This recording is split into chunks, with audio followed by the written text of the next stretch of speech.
A família Bolsonaro, ela destruiu aquilo que a gente chama de direita. Então, toda vez que a gente se vinculou a essa família, infelizmente eu preciso colocar essa família maldita, e aí esse cara tem que falar que nós temos que nos submeter a ele? Esse cara tem que sair da frente. A família Bolsonaro, ela destruiu aquilo que a gente chama de direita. Eu volto a colocar a provocação. Até 2018 nós vencíamos tudo. Vencemos a esquerda nos tribunais, nas ruas, nos projetos, nas ideias. Desde que os Bolsonaro entraram, eles pegaram essas lutas e submeteram elas ao interesse personalíssimo da família. Por exemplo, a Operação Lava Jato foi destruída para salvar o Flávio Bolsonaro, que cometia crime de peculato, rachadinha no gabinete dele. Então, toda vez que a gente se vinculou a essa família, infelizmente eu preciso colocar essa família maldita, a gente perdeu. A ponto do Lula, que estava preso. A gente precisa se lembrar, o Lula estava preso e ter voltado ao poder. E aí agora a gente fica nessa situação com o nosso país destruído, e aí vem o filho... Desculpa falar isso aqui, envolvido no escândalo de corrupção da rachadinha, que é o Flávio Bolsonaro, que até agora, pelo menos no horário que a gente está gravando o programa, não assinou a prorrogação da CPI do crime organizado, que está rolando no Senado. E aí esse cara tem que falar que nós temos que nos submeter a ele? Esse cara tem que sair da frente, o Brasil precisa andar.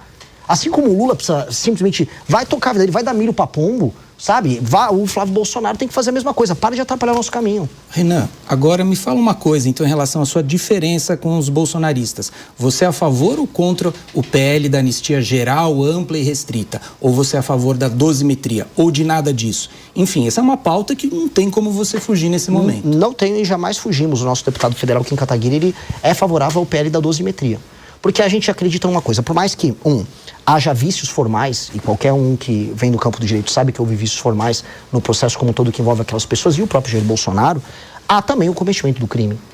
Aquelas pessoas não estavam passeando, olha, estou aqui num domingo, vim entrar no Palácio do Planalto, né, vim montar um acampamento dentro do STF. Aquelas pessoas praticaram um crime. E se fosse o STF cometendo esse crime, todo mundo falaria que essas pessoas tinham que estar presas. Eu acho que a lei tem que ser para todas. Dito isso, uma dosimetria, dado que nós temos agora pessoas que foram presas por crimes menores do que, por exemplo, um estuprador, tem que ser feita. E essa dosimetria tem que beneficiar todos ali. Então nós votamos a favor do PL da dosimetria e é isso que nós defendemos, a dosimetria. Não uma anistia ampla, geral e restrita, porque a gente está falando o seguinte, está autorizado você quebrar tudo quando você quiser, do jeito que você quiser? Não pode ser várzea. Senão a gente vai tratar o país assim, é várzea. Se o cara tá de verde e amarelo e eu sou verde e amarelo, pode. Se o cara tá de vermelho, não pode. E o cara de vermelho vai falar a mesma coisa. Pro lulista, o Lula perde a eleição agora no fim do ano, então ele manda a turma dele invadir tudo. Eu acho que a gente tem que ter critérios objetivos. A lei e a ordem tem que funcionar para todo mundo. Por favor. O senhor comentou sobre a fundação do partido no fim do ano passado. Queria que você falasse um pouquinho sobre os planos, né? O partido vai ter alguns candidatos nos principais estados. Qual que é a expectativa de bancada na Câmara dos Deputados? Vocês vão ter candidato ao Senado? Eu queria que você detalhasse um pouquinho. Olha, pensei num trabalho, me tornar um dirigente partidário, vamos colocar assim, de um partido pobre e jovem, como é o Partido Missão, é um trabalho hercúleo, né? Nós temos que treinar, nós temos que construir as chapas, montar a chapa com mais de 1000 candidatos ao redor do Brasil. A gente está falando que realmente são, em cada estado, você acaba tendo a necessidade de ter centenas de candidatos. Temos que confiar no trabalho deles, fazer um trabalho de organização de um trabalho comum, fazer um trabalho de qualificação sobre quais são nossas propostas, nossos valores. Graças a Deus a gente vem de uma base em que nós já treinamos boa parte da nossa militância através da nossa academia de formação. E estamos lançando pré-candidatos aos governos e estamos tendo uma grata surpresa. Como saiu na pesquisa Atlas recentemente, o Partido Missão, com 4 meses e meio de vida, já é o 4º lugar na preferência nacional. PT e PL disputando o 1º lugar, o PSOL em 3º e nós em 4º ali na cola, com 4 a 5 meses de formação. Isso está permitindo que nossos pré-candidatos ao governo apareçam como Marcelo Brigadeiro lá em Santa Catarina, com 5,8 nas pesquisas. Na cidade de Joinville está com 13,7. No estado de Minas Gerais, o Ben Mendes está valendo de 3 a 5%. O Kim Kataguiri aparece de 8 a 12% em São Paulo. Isso é uma notícia muito alvissareira. Ele não vai recuar do candidato ao governo de São Paulo? Só se eu chamar ele para ministro da Fazenda. Que é o que eu gostaria de ver ele sendo meu ministro da Fazenda. Que é um dos jovens mais brilhantes na parte econômica no Brasil. É uma liderança incrível, com experiência em andar com uma pauta reformista no Congresso. E foi inclusive o cara que protocolou a PEC, que transforma o regime fiscal brasileiro, a lógica fiscal brasileira, que vai nos tirar de uma rota de colisão bizarra que o Brasil está se encaminhando. Então, seria um excelente ministro da Fazenda e eu estou tentando convencer ele disso. E os outros estados, para completar a resposta? Os outros, temos pré-candidatos no Pernambuco, temos pré-candidato no Paraná, também pontuando com 3 a 4%. Em todos os estados a gente parte de um piso, né? A gente lançou agora um pré-candidato no Mato Grosso e eu posso fazer uma aposta para você, já na próxima pesquisa ele vai aparecer com no mínimo 2%. Porque no Partido Missão é isso. Como a gente defende uma causa e a gente tem uma perspectiva, uma visão de mundo, as pessoas acreditam a gente por causa da causa. A gente não é um coletivo de projetos individuais. A marca fala muito alto. Então a gente tem uma responsabilidade muito grande pelo que a gente fala e pelo que a gente constrói. Porque há um lado positivo nisso, que é essa confiança que está dando uma espécie de piso alto para um começo. Pegando um gancho, Renan, olhando para a estrutura partidária e, obviamente, para uma projeção de resultado em 26, você mantendo essa musculatura, candidatos a governador mantendo essa musculatura, qual que é a expectativa de vocês em termos de Congresso Nacional? Quantidade de deputados, porque a gente sabe, é um raciocínio frio, mas são as regras do jogo. Hoje, para atuação no Congresso e principalmente para ter acesso aos fundos partidário e eleitoral, o que se leva em consideração é a quantidade de deputados federais. Vocês têm essa projeção ou ainda é algo que não foi pensado, não foi estruturado? A gente tá fazendo uma pré-campanha rock and roll, Acácio. Eu não tô fazendo muita conta, não. Porque se eu começar a entrar nessas contas, eu vou começar a adotar um pragmatismo que acabaria com o partido. Porque os partidos hoje, né, para a pessoa que está nos assistindo, existe uma coisa que chama cláusula de barreira e o dinheiro dos partidos, o fundo partidário e o fundo eleitoral, ele é condicionado mediante o número de votos que você faz para deputado. Por isso que tá o Valdemar, mesmo o Zé Dirceu lá no PT, todo mundo tá fazendo conta para eleger deputado. Nós não estamos nisso. Porque eu penso o seguinte, cara, eu não vou vender a mãe para passar da cláusula de barreira. Eu estou construindo um partido, eu não estou construindo uma legenda. Então, nós estamos montando o partido e fazendo as filiações mediante uma lógica de vínculos ideológicos, confiança, treinamento e um histórico ilibado. Por que eu digo isso? Porque eu recebi propostas de lideranças políticas já existentes falando assim, me dê o diretório do seu partido aqui no meu estado.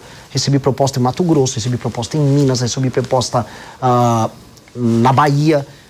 Eu faço um federal aqui pra você, faço 2 estaduais, mas eu fico diretório. Eu falei, não vai rolar. Não vai, porque eu acabo com o partido fazendo isso. Vira mais um partido. E aí o que o partido tem que se fiar? Na construção de um projeto nacional. E por isso que eu sou candidato a presidente, quer dizer, pré-candidato, de acordo com a legislação eleitoral, a TSE não mande uma punição aí pra mim, tem que ser cuidadoso, mas eu sou pré-candidato apresentando uma proposta clara e tô concorrendo pra ganhar. Comecei nisso, já ultrapassei esses governadores que estão aí admirando, amando muito o Bolsonaro. Ultrapassei eles e pretendo ultrapassar o Flávio ou o Lula aí no caminho. Vamos ver o que aparece pela frente. Olha, Renan, já que você falou que você não quer entrar nesse jogo, a gente precisa falar sobre um tema muito difícil e polêmico, que é governabilidade. Eu tenho visto você bradar dizendo que vai fazer uma reforma administrativa ampla, uma reforma política, quer mexer nas estruturas do Supremo Tribunal Federal. Como é que você vai fazer isso no nosso presidencialismo de coalizão? Se você vencer as eleições, quais ferramentas, quais mecanismos você teria para convencer o Centrão, que é fisiológico, que sabe que vota através da troca de cargos, emendas parlamentares? Quais são as ferramentas, eu diria até as ferramentas mágicas, que você vai usar para tentar desfazer esse cenário desse presidencialismo de coalizão que nós vivemos hoje? Eu fico muito feliz em receber essa pergunta, e eu digo por quê. Porque raramente eu vejo essas perguntas, não aqui no Direto ao Ponto, vocês costumam fazer perguntas sérias, mas na imprensa em geral, aos outros pré-candidatos à presidência, porque como eles não têm muito a apresentar, ninguém pergunta como você vai fazer, que ninguém nem sabe o que eles vão fazer. E comigo, como eu trago propostas ambiciosas, vem essa pergunta do como. Como, Renan, você vai fazer? Imagina a seguinte coisa, um cara como eu, que está com um partido que no período da eleição não vai ter nem completado um ano, venci a eleição. Se eu conseguir vencer essa eleição, eu vou ter cativado a população brasileira numa agenda muito clara, reformista e com propostas claras. Não é sobre a minha personalidade, até porque não é a personalidade mais incrível do mundo, né? Mas é sobre os projetos que eu coloquei à frente. Né? O projeto de desfavelização, o projeto de enfrentamento ao crime organizado, direito penal do inimigo, uma reforma fiscal, uma agenda de competitividade e essa reforma administrativa que muda o sistema de incentivos para o Estado brasileiro, especialmente na forma de você compor os municípios e como os prefeitos vão atuar, aí sim, para que você tenha o fundo partidário eleitoral ou o prefeito não cumprindo a meta se tornando inelegível. Tal da lei de responsabilidade gerencial. Esse homem é bom demais, sabe exatamente. Eu estudei os tais livros amarelos, por isso que eu te pergunto, porque são ideias, eu diria até de certa forma radicais, são até boas ideias, mas eu vejo uma dificuldade de concretizá-la, é por então, isso que eu refaço a pergunta. Não, a primeira resposta para isso é, Vencendo a eleição com uma agenda reformista, todo mundo, inclusive os caras do Centrão, saberão qual a agenda do presidente da República. Eu não vou tergiversar, eu não vou ser eleito com o rabo preso, eu não tenho rabo preso com nada. Basicamente não tenho nenhum escândalo de corrupção, não tenho filho corrupto. E minha agenda vai estar posta clara e simples para resolver um nó político no Brasil. Um nó que envolve o STF e um nó que envolve o Congresso Nacional. Na nossa reforma fiscal, eu vou ser bem claro, todos os investimentos nos municípios, que é a base do trabalho dos deputados federais, estarão condicionados aos desempenhos dos prefeitos dos municípios. Ou seja, o deputado só vai poder mandar a emenda para a base, que é basicamente a vida política do deputado, caso os prefeitos dele estejam atuando dentro da nossa lógica de uma reforma administrativa. Ou seja, se o prefeito está entregando saúde, segurança e educação à cidade, ele recebe a emenda do deputado. Senão, o deputado não manda. E se ele estiver funcionando muito bem, o deputado pode mandar até mais emenda. Por quê? Porque eu quero incentivar o bom deputado a poder mandar a emenda para a base dele, mas desde que o prefeito dele esteja funcionando. Do jeito que está hoje, isso não funciona. Então, não é alterar a lógica de modo a negar a política, porque eu não estou aqui para negar a política. Isso na caneta ou uma discussão com o Congresso? Porque primeiro o Congresso discussão precisa com o Congresso. concordar com o senhor. Discussão mas com o hoje o Congresso. Congresso é um buraco sem fundo. Todo o dinheiro que joga lá não é suficiente. Sim, mas vai ter que discutir isso com o Congresso e também punir o Congresso via STF de maneira absolutamente republicana se eles estiverem usando emenda só para roubar. Hoje o ministro Flávio Dino, alguém que eu tenho as mais profundas discordâncias do ponto de vista ideológico, está indo para cima do Congresso Nacional por conta de desvio de dinheiro de emenda. Pois bem, a Polícia Federal, assim como tem que ir para cima do escândalo do Master e do escândalo do INSS, também tem que ir para cima dos políticos que estão desviando emenda. O escândalo do orçamento secreto, no fundo, é um escândalo que envolve bilhões todos os anos no orçamento nacional. As emendas hoje estão ultrapassando a casa dos 50, 60 bilhões todos os anos e boa parte delas, sejamos sinceros, é usada para desvio de dinheiro, para fazer caixa 2 para a campanha deles. Então, assim, nós queremos fazer as coisas na boa intenção, com um projeto, no amor, mas se precisar também ter fiscalização muito dura e tem que ter, eles vão sentir o peso da lei. Do jeito que está hoje, um deputado federal não se responsabiliza pelos seus atos, desvia emenda como quer e coloca uma faca no pescoço da presidência da República. Isso tem que ser reorganizado. E essa será uma presidência da República que vai reorganizar esse jogo. A emenda vai ter que ser determinada apenas mediante desempenho dos prefeitos, até porque um prefeito que não entrega melhorar de vida para as pessoas não pode ficar recebendo dinheiro a dar com pau, para falar um termo bem popular. Eu estou indo para o Maranhão amanhã e no Maranhão o jogo é esse. Os caras recebem emenda de imposto extraído daqui de São Paulo, do Rio, de Minas e não fazem nada com esse dinheiro. E no fim do dia nem ligam. Então isso vai precisar ser dimensionado. E vai ser uma presidência da República focada nisso. Eu vou compor com os partidos. Eu não tenho problema nenhum em chamar o Kassab e falar, me dá o Caiado para ser ministro do meu governo. Não teria problema nenhum em chamar o Zema para vir trabalhar comigo no meu governo. Não teria problema nenhum. Os partidos têm bons nomes que poderão compor um governo. Topo fazer coalizão, topo debater, topo discutir. Mas o programa está ali. É um programa de metas muito claro e vamos andar com ele. E eu vou fazer todos os sacrifícios, inclusive destruir popularidade, se for o caso, até porque popularidade não serve para nada. Se você está bem aprovado enquanto presidente, o que você faz com aquilo? Guarda no banco a aprovação? Não, você gasta. Eu vou gastar minha aprovação toda para fazer esse pacote de reformas. André, por favor. O senhor não concorda que sem uma base esse trabalho não vai ser mais difícil? E também o quanto você vai ter que... Você falou que aceita coalizão, né? Aceita entregar cargos, mas talvez até pela questão que você colocou sobre a ideologia do partido do senhor, isso não vai acabar descaracterizando o seu governo? Não, como eu disse, seria em cima de um programa. Eu acho que as pessoas gostariam de compartilhar o sucesso de um programa. Um político que seja do centrão. Ele gostaria muito de ver a cidade dele e, inclusive, obter o lucro político no sentido mais republicano do termo, de ver a cidade dele sem crime organizado, participar conosco das operações que destroem o crime organizado na cidade dele. A popularidade dele vai aumentar. O Castro aumentou a popularidade dele com as operações que ele fez no Rio de Janeiro. Mesma coisa com uma operação de desfavelização que entregue moradia para as pessoas. Esses políticos do centrão vão querer participar disso. Se ele fizer isso conosco de maneira republicana, ou seja, sem nenhum tipo de interferência monetária, financeira dentro do nosso programa, que permite esse lucro político. Estou falando lucro político aqui no sentido mais bonito do termo. Vai ser muito bom. E ele vai poder ser agregado de maneira republicana ao nosso governo, como qualquer governo de coalizão no mundo faz.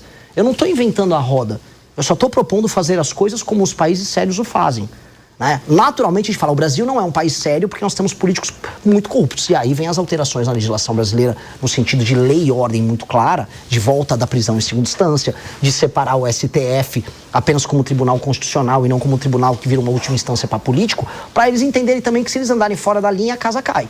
Vai ser isso, convidar para fazer a coisa certa ao lado e ter o lucro político ao lado, mas se comportar errado, a casa vai ter que cair.